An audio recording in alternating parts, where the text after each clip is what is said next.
When I was 19, I found a book that changed my life.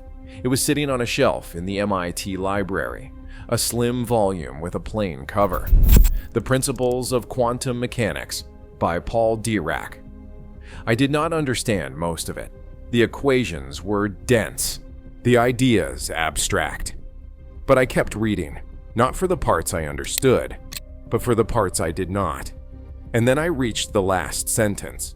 It seems that some essentially new physical ideas are here needed. That was not a conclusion.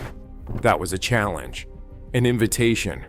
Dirac was telling anyone who would listen, that the work was not finished, that something was missing, that someone needed to find it. I did not know it then, but that sentence would shape the next 20 years of my life.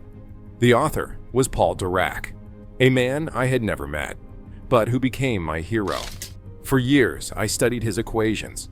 I memorized his work. I dreamed of meeting him. Then, in 1946, I finally did. He looked at me, and after a long silence, he said just one thing. Let me tell you about Paul Dirac. In the world of physics, there are brilliant people. There are geniuses. And then there was Dirac. He was born in Bristol, England, in 1902. His father was strict, cold, demanding. Dirac learned early that words were dangerous, that silence was safer. He carried that silence with him for the rest of his life. But his mind was anything but quiet. In 1928, at the age of 25, Dirac wrote one equation. Just one. And that equation predicted something no one had ever imagined. Antimatter. The mirror image of everything we know. A universe of opposites hiding inside the mathematics. 4 years later, experimenters found the positron exactly where Dirac's equation said it would be. He had seen the invisible before anyone else knew to look. Einstein himself kept Dirac's book by his bed. When he got stuck on a problem, he would mumble, "Where is my Dirac?" In 1933, Dirac won the Nobel Prize in physics. He was 31 years old. When he heard the news, he considered refusing it. He did not want the attention. But Rutherford convinced him that refusing would bring even more attention, so he accepted.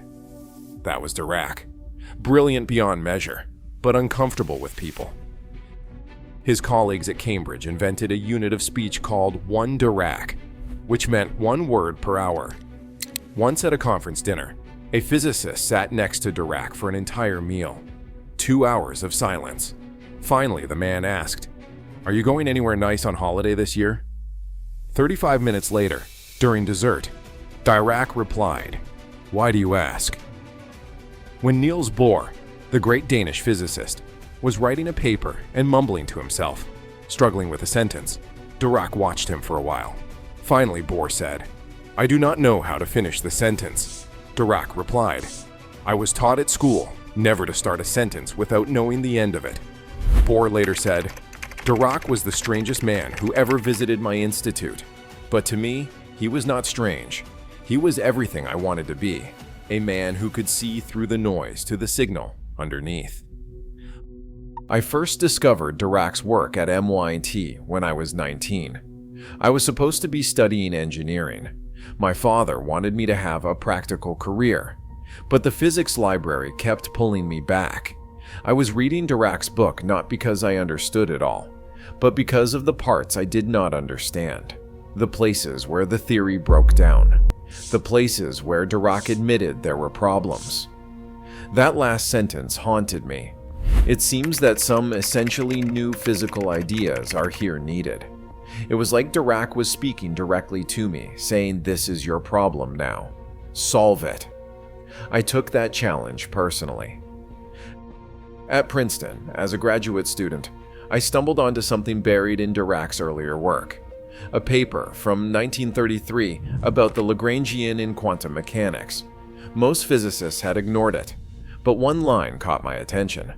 Dirac had written that 2 mathematical quantities were analogous. I asked myself, what does analogous mean? Are they similar? Are they equal? Are they proportional?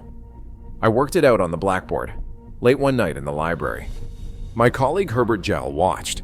When I finished, he was excited. He said to me, "You Americans are always trying to find a use for something. You just made an important discovery." I was not sure. I thought I was just interpreting what Dirac had meant. Surely he already knew this, but I would not know for certain until I asked the man himself. That chance came in 1946. Princeton University was celebrating its 200th anniversary.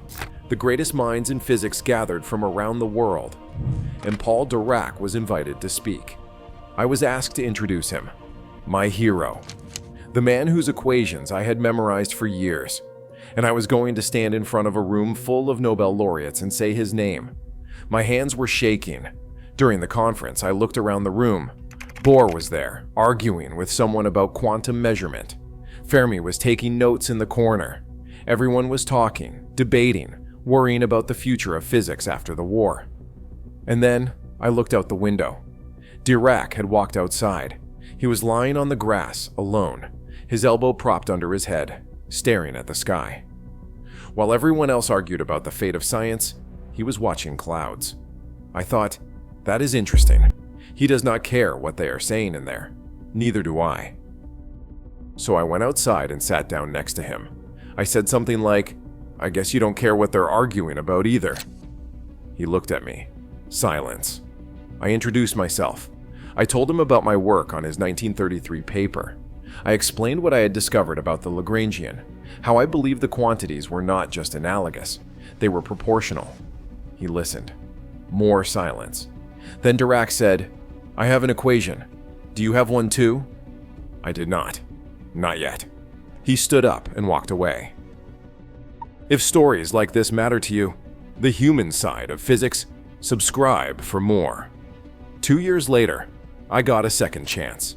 The Pocono Conference, 1948, organized by Robert Oppenheimer, my former boss at Los Alamos. 28 of the world's greatest physicists gathered in the mountains of Pennsylvania. Dirac was there. So was Bohr, and Fermi, and Schwinger, and me. I had been working for 8 years on the problem Dirac had posed in that last sentence. 8 years since I first read his book at MIT. And now I had something. A new way of doing quantum electrodynamics. A new way of calculating how particles interact. I drew diagrams, lines and squiggles that looked like nothing anyone had seen before. This was new. Julian Schwinger presented his approach first. It was elegant, mathematical, traditional. The room loved it. Then it was my turn. I stood at the blackboard and drew my diagrams.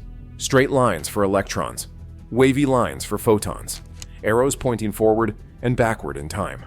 The room went quiet. Not the good kind of quiet. Bohr raised his hand. He said, my approach violated the uncertainty principle.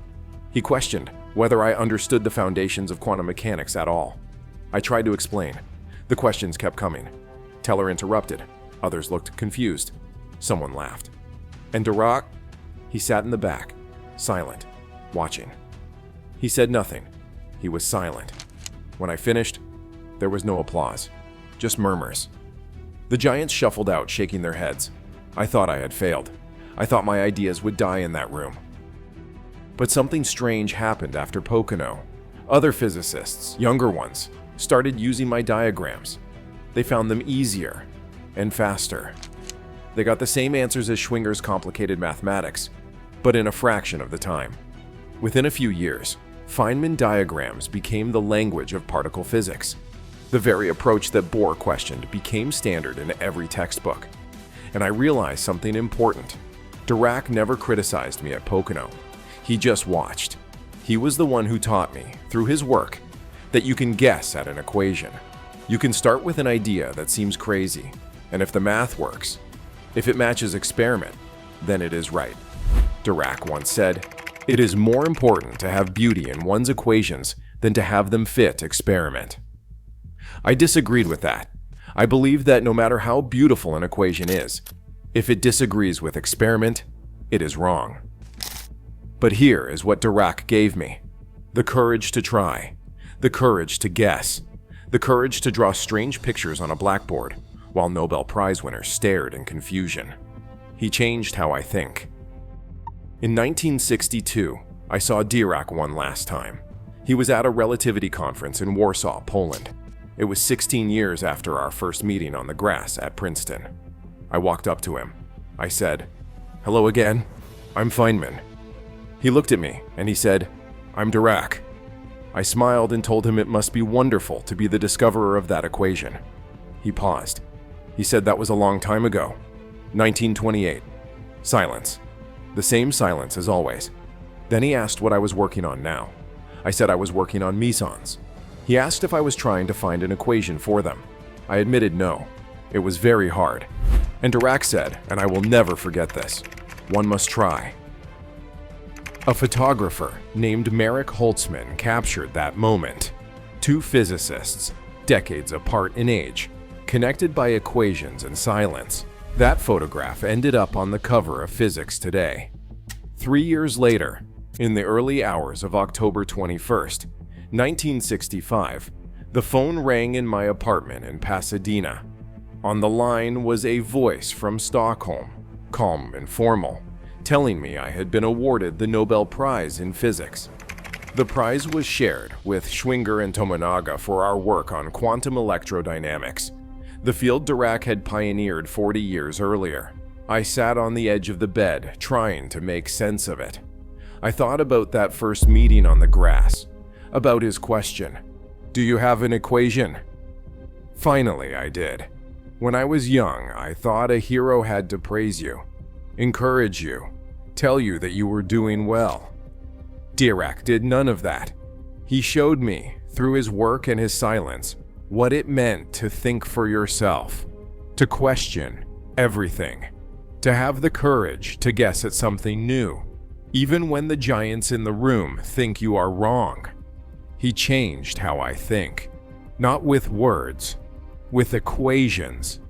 And sometimes, that is enough. If you want to hear more stories about the people who shape physics, subscribe.